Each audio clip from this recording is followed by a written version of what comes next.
نحمدہ و نصلی علی رسولہ الکریم۔ سورج گرہن اور چاند گرہن کے وقت آپ علیہ السلام کا کیا عمل ہوتا تھا، ملاحظہ فرمائیے۔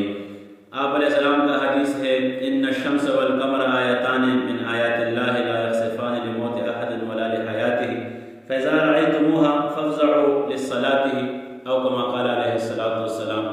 جب سورج گرہن ہوتا یا چاند گرہن، آپ علیہ السلام نے فرمایا کہ یہ سورج اور چاند اللہ کی دو نشانیوں میں سے ایک نشانی ہے۔ کسی کے مرنے جینے سے ان کو گرہن نہیں لگتا، بلکہ جب تم ان دو نشانیوں کو دیکھو تو نماز پڑھو۔ تو جب یہ حالت پیدا ہو، سورج گرہن ہو، چاند گرہن ہو، تو لوگ تو آج کل اللہ معاف فرما لے، کوئی ریکارڈنگ میں لگا ہوتا ہے، کوئی کیا کرتا ہے، کوئی کیا کرتا ہے۔ اس وقت میرے نبی کا کیا عمل تھا وہ ملاحظہ فرمائیں۔ ام عائشہ رضی اللہ عنہ فرماتی ہے کہ آپ علیہ السلام کی زندگی میں ایک دفعہ سورج گرہن ہوا تو آپ علیہ السلام مسجد تشریف لے گئے اور آپ صحابہ آپ کے پیچھے صفے بنا کر نماز پڑھنے لگے، اور آپ علیہ السلام نے لمبی قرات فرمائی، لمبی رکعتیں فرمائی، لمبی رکوع، لمبی سجدے فرمائے، اور اس کے بعد پھر آپ نے دعا فرمائی۔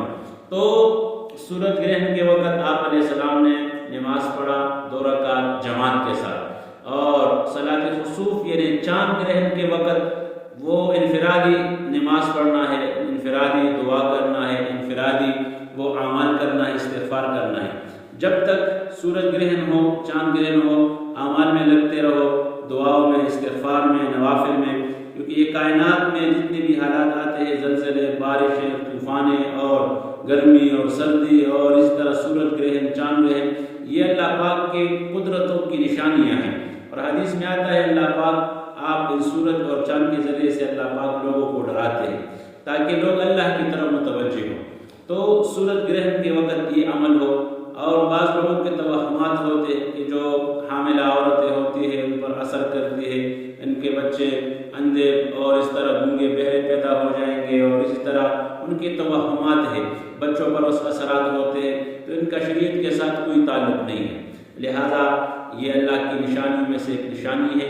جب یہ ہو تو اس وقت صدقہ کی طرف، استغفار کی طرف، نماز کی طرف، اور اسی طرح دعاؤں میں مشغول ہو جب تک یہ سورج گرہن اور چاند گرہن ختم ہو۔ سائنسی تحقیق کی الگ بات ہے کہ سورج زمین کے سامنے آ جائے یا چاند زمین کے سامنے، یا اسی طرح ایک دوسرے کے سامنے جب آتے ہیں تو وہ شعاع بند ہو جاتی ہے، وہ الگ سائنسی ایک تحقیق ہے۔ لیکن اسلامک حوالے سے جو ہے آپ علیہ السلام کا کیا عمل تھا اس وقت، وہ میں نے آپ کو عرض کیا کہ اس وقت میرے نبی کا عمل جماعت کے ساتھ نماز، اور سورج چاند گرہن کے وقت آپ کا عمل انفرادی طور پر اعمال کا۔